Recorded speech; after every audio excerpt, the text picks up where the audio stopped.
Hi everyone.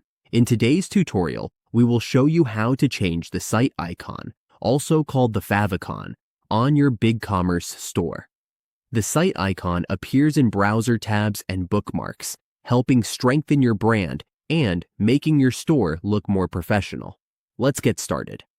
On the Bigcommerce dashboard, click Go to Storefront. Once in the storefront, click the tab drop-down and go to Logo. In the logo options, scroll down until you see the favicon preview. Click Replace Image and select Show Files. Here, we need to choose which logo to use. For this example, we will create a smaller version of our logo. Let's edit it to make it smaller. Now, let's upload the sample. Click Show Files. The file will download, but it failed because the size does not meet the requirements. So, we need to resize it again. Let's try again and save another version. After that, click the star icon. Now let's upload another version.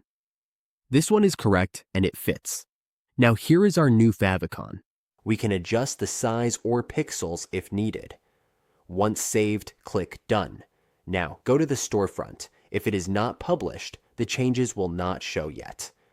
Once published, you will see that the site icon has changed. A small detail like a favicon can make a big difference in brand recognition.